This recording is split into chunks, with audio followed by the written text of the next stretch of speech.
Hola, continuando con nuestro curso, analizaremos todo lo concerniente a componentes cartesianas.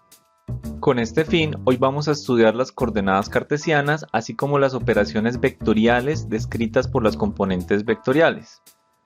Ya vimos cada uno de estos conceptos, los volveremos a ver por componentes y esto servirá también a modo de repaso. Veremos la suma y resta de vectores, el producto por un escalar, el producto escalar o producto punto, el producto vectorial o producto cruz y finalizaremos con las transformaciones de las componentes vectoriales. Estos dos vectores que están dibujados, libres en el espacio, se definen mediante su magnitud y dirección. A dichos vectores se les pueden aplicar diversas operaciones entre ellos para transformarlos y podría cambiar su magnitud y dirección.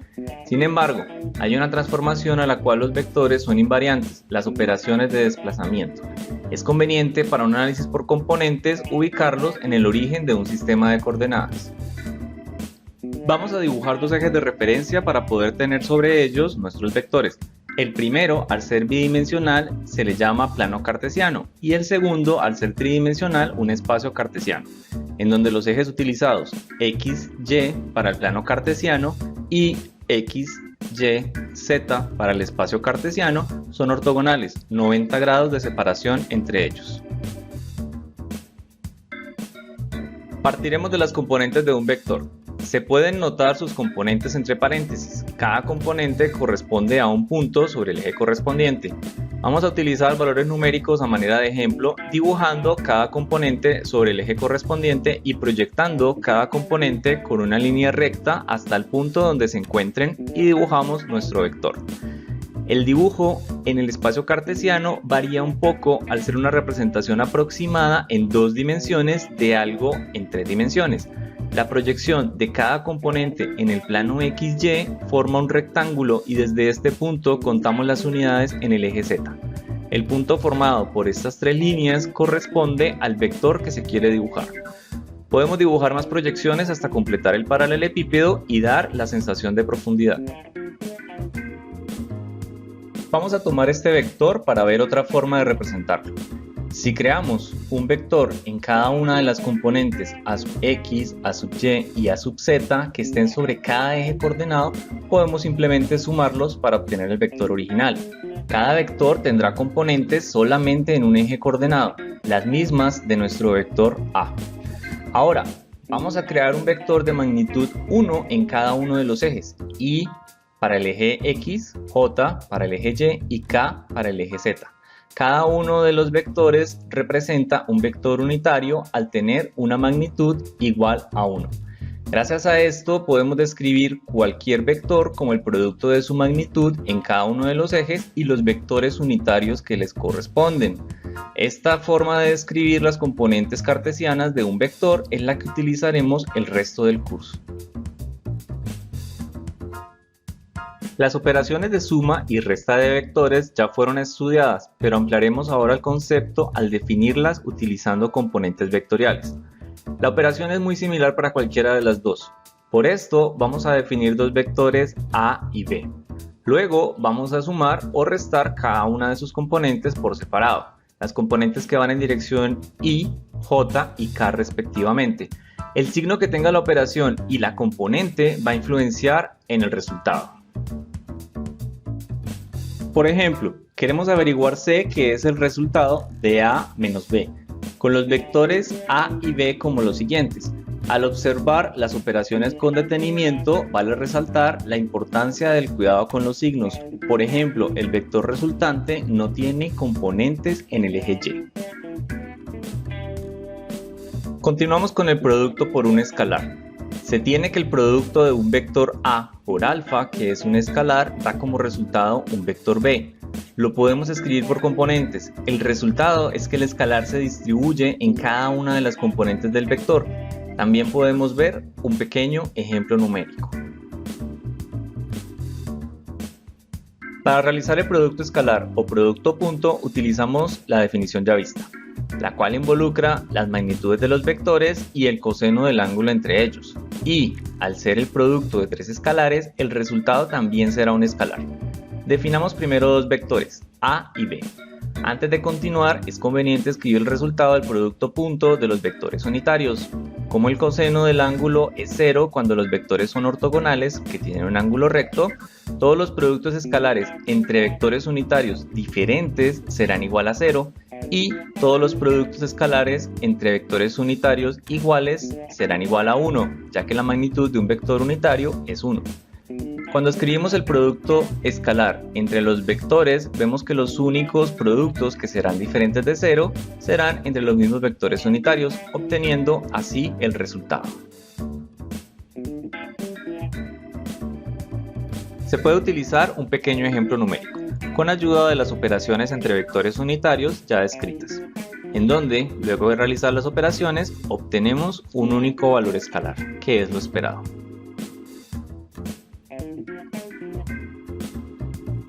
Ahora el último producto de los ya estudiados, el producto vectorial o producto cruz. Está definido como el producto de la magnitud de los dos vectores, el seno del ángulo entre los dos y está en una dirección perpendicular al plano formado por los vectores A y B, cuya dirección está dada por la regla de la mano derecha, como lo hemos aprendido en los videos anteriores. Una vez más, definimos dos vectores con componentes A y B.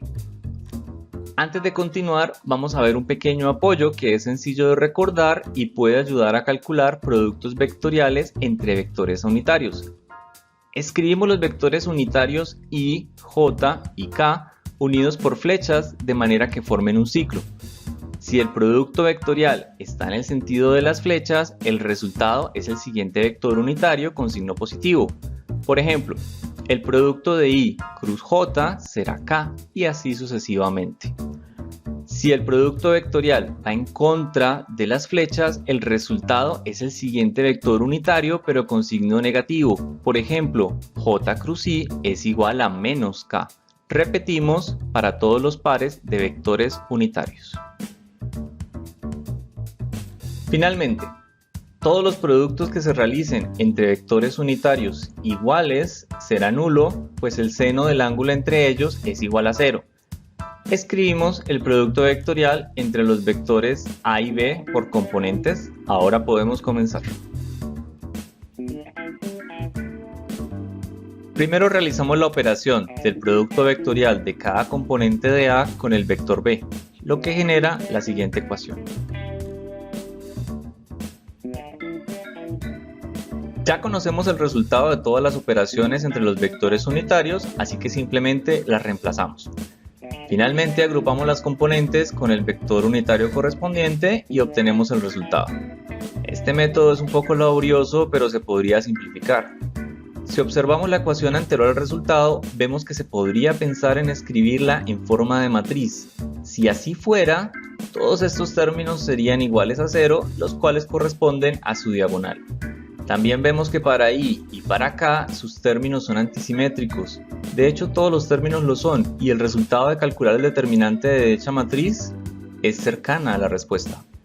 El único problema es el signo de los términos con el vector unitario J, lo que hace que la mitad superior no sea positiva y la mitad inferior no sea negativa. Aún así, para calcular el producto vectorial se puede hacer uso de la solución de un determinante de una matriz.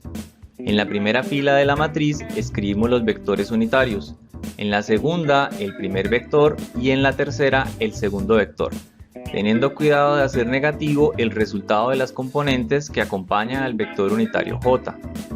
Para calcular las componentes de I es conveniente señalar qué componente estamos calculando, pues esa columna no se utilizará en el cálculo. Hacemos el producto de sus componentes de manera cruzada. Si el producto es hacia abajo, dicha componente es positiva. Si el producto es hacia arriba, dicha componente es negativa. Así obtenemos el primer resultado, A sub y de z menos A sub z de y en dirección I. Para la componente J, una vez más se tiene el cuidado de definirla como negativa y procedemos con la misma lógica para cada uno de los cálculos, tanto para J como para K. Finalmente, factorizamos el negativo que teníamos para la componente en J y podemos ver que el resultado es idéntico al calculado anteriormente y el procedimiento es mucho más corto. También se puede hacer un cálculo numérico con dos vectores de ejemplo y encontrar el vector resultante. Recuerden que el resultado es perpendicular a los vectores A y B. Terminamos con las transformaciones de componentes. Hemos visto que un vector se puede definir por sus componentes cartesianas y también por su magnitud y ángulo para el caso de un vector en dos dimensiones. Si utilizamos el siguiente triángulo y lo comparamos con el vector A dibujado, podemos asociar la hipotenusa con la magnitud del vector, el lado adyacente con la componente vectorial en X y el lado opuesto con la componente vectorial en Y. Esto nos conduce a escribir las identidades trigonométricas de seno, coseno y tangente. Obtenemos así una relación de las componentes vectoriales con el ángulo y magnitud de un vector.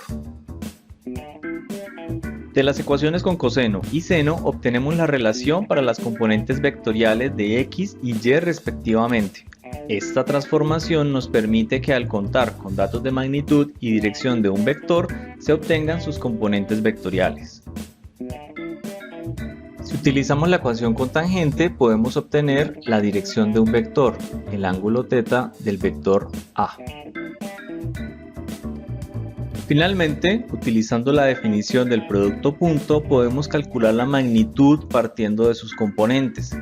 Estas dos ecuaciones corresponden a una transformación que nos permite obtener la magnitud y la dirección de un vector desde sus componentes vectoriales. Hoy aprendimos a describir nuestros vectores en sistemas coordenados cartesianos, a obtener las componentes de un vector y repasamos todas las operaciones ya vistas en términos de dichas componentes, finalizando con la transformación de componentes vectoriales. Con esto terminamos el tema de vectores. Usaremos las herramientas aprendidas para el resto del curso. Podemos decir ahora que la física nos espera. Gracias por la atención, les habló José Herrera Ibagos y les deseo felices estudios.